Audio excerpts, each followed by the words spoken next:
ei tää nyt niin pieni kirja ole. Elina Nikulaisen tietokirja Haluatko?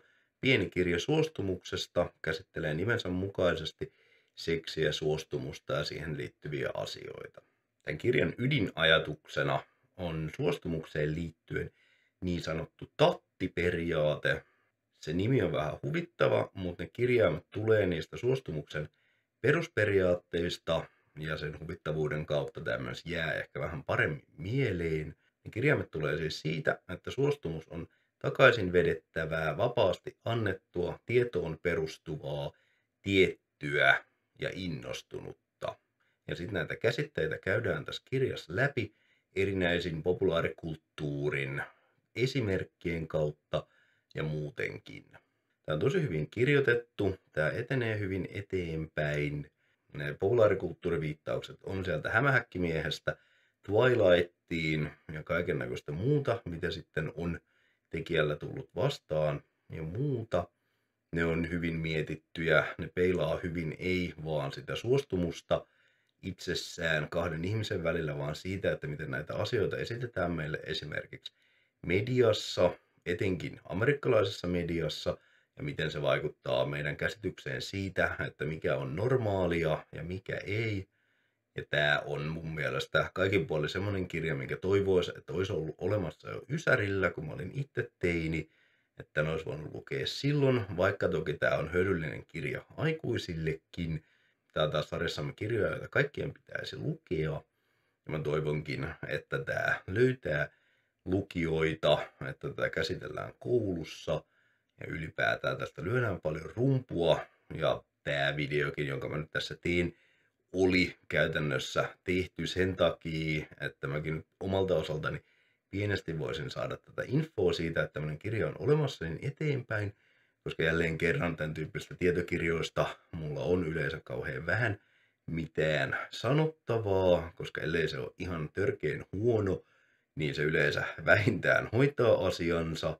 Jos se on kirjoitettu hyvin niin kuin tässä tapauksessa, niin sieltä on vaikea mitään huonoa keksiä, koska yleensä kuitenkin asiavirheitä ei löydy, enkä mä ole näiden alojen asiantuntijat, mä osaisin sen tarkemmin sinänsä sanoa näistä jutuista. Kaikin puolin tämä oli mun mielestä erittäin tarpeellinen, erittäin hyvin rakennettu, helposti lähestyttävä ja kirja, jota voi suositella luettavaksi tosiaan kaikille, mutta myös helposti annettavaksi lahjaksi ihmisille. Toki joku voi vetää siitä vähän hernettä nineen, mutta toisaalta tässä käsitellään niin olennaisia asioita, että kaikkien olisi hyvä niihin tutustua. Esimerkiksi mun hyvä pätkä on se, että miten siinä on niin kuin tilastotietoa siitä, että miten monet nuoret on ajautunut harrastamaan seksiä ihan vaan sen takia, että ne ei ole osannut sanoa, että hei, että mua nyt oikeastaan kiinnostaisi.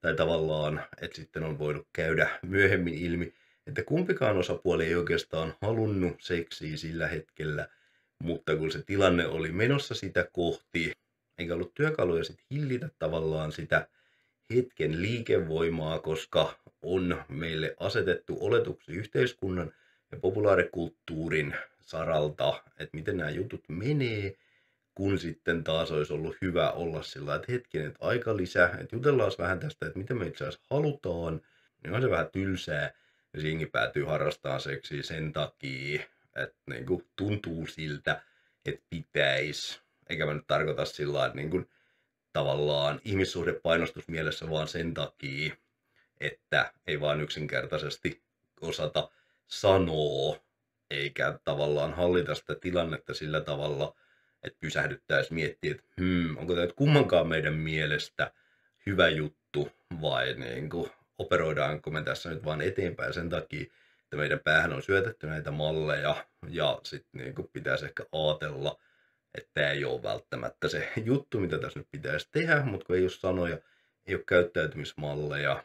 Samoin tämmöisiin juttuihin liittyy esimerkiksi vaikka parisuhteen erilaisiin juttuihin, naimiseen menoon ja muuhun tämmöiseen, sekä yhteen muuttamiseen ja muuhun, että operoidaan vaan sen ympäriltä tulee mallin mukaan, eikä itse asiassa kohdata sitä toista ihmistä tai itseä ja kysellä ja keskustella siitä, että mitä halutaan, koska ne ulkoiset paineet ja samalla ne sisäisten mallien sisäiset paineet on niin suuria.